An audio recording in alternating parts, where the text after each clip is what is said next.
Let me tell you the difference between a DS script and a spiritual, peaceful entity script in relation to this object. If it were a craft, let's go back to the craft idea. I covered cosmic debris and other things attached to this thread. So their version, like I said, has threat hidden in it because of the speed, and there's changes that are mysterious at high speed. This is the same script of that negative archetype where you have flashing or lights, flashing discs, flashing triangles, fast moving. I've experienced countless supernatural events, and there's never any. Sometimes there'll be an organic pulse, but it's never in rhythm. It'll be like it'll just all of a sudden happen, and you'll go back to seeing light phenomena. That's rare, and you can tell that that's an organic, non-aviation light situation. So their version has the object in linear time at fast speed, and it's observable. Now, the problem with that, and how we can become detectives and navigate more suspicious script adherence, is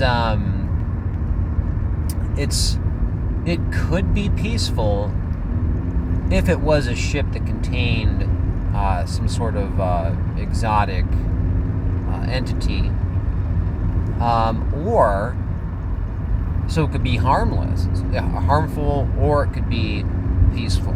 There always has to be that divide, so you mathematically can get that guaranteed fear margin. So, from what I've seen, if this object had anything to do with peace, it wouldn't be operating like that, leaving us to, and I'll get to that in a second, but this leaves the conclusion being this is either man-made, man-orchestrated, government orchestrated with another nearby. Let's just, like I said, 5D is easy. It could be some sort of advanced holographic thing, who knows, or it could be a threat. Because what I'm getting to now is if it was just peaceful, it wouldn't leave that margin of a collateral damage. So this is what it would be like if there was a peaceful... and someone could say, well, it wants to let us know ahead of time it's coming. Well, wait a minute. Fast speed, mysterious lights. No, there's too much negative. It follows that script. Here's what would really happen. Is you would have a luminous gliding object that would appear in some area. Okay, it'd be luminous, gliding around, not multicolored, not flashing. It'd be something that would be objectively calm, maybe like a calm color, just moving around. And it would not be mysterious.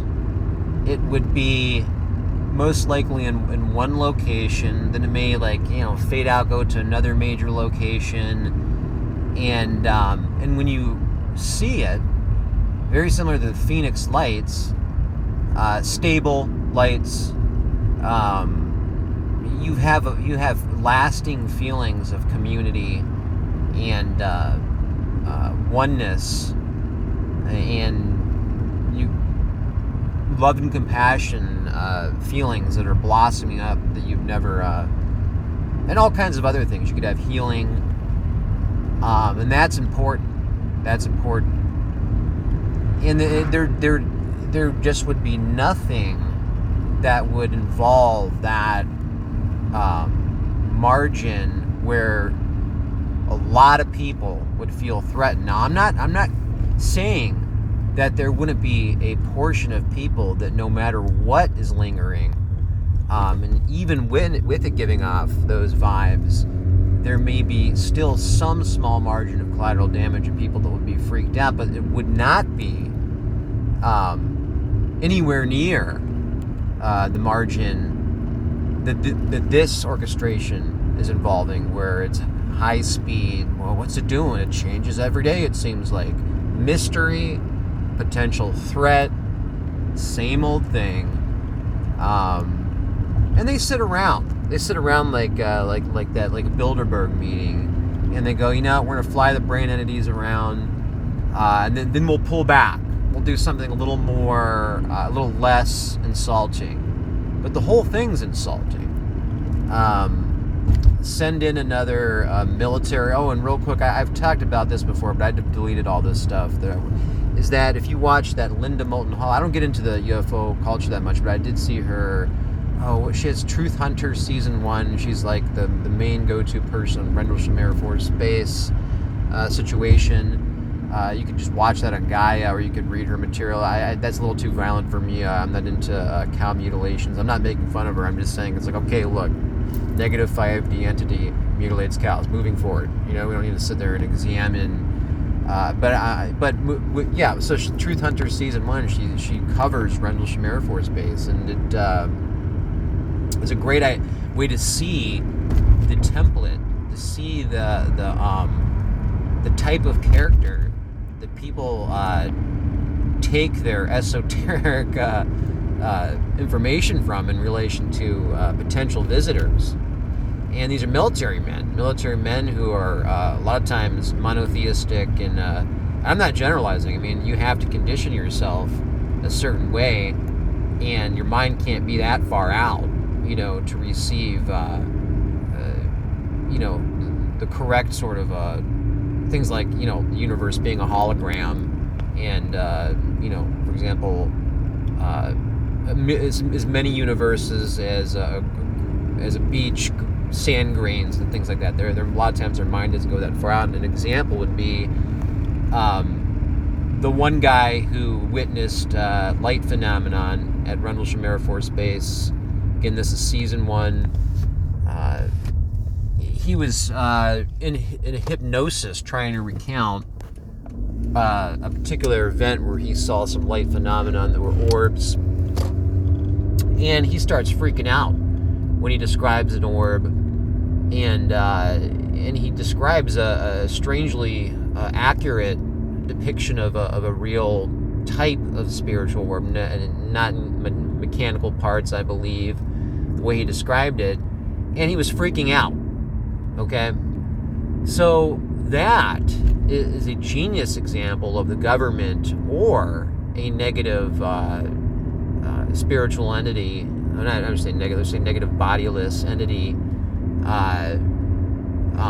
toying with someone whose mind wasn't calibrated appropriately and who never should be witnessing phenomena like that. And so then you get the account of that, along with all these other abduction, the standard abduction scenarios that have always made sure to have that sci-fi theatrical fear element embedded in it,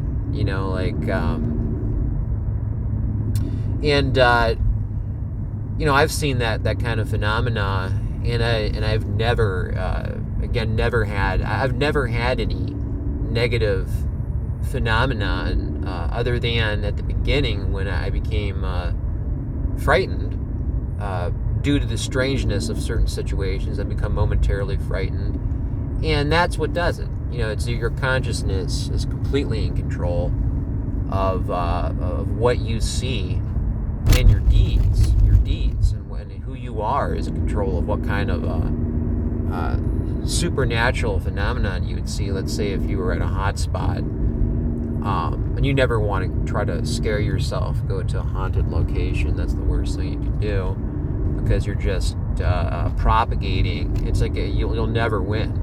You're immediately conjuring up those entities responsible for fear. It's a lose-lose situation. There's a lot of all over the place topics. I'm allowed to be all over the place because I have a prescription for marijuana and I'm allowed to be stoned. But That's it for now.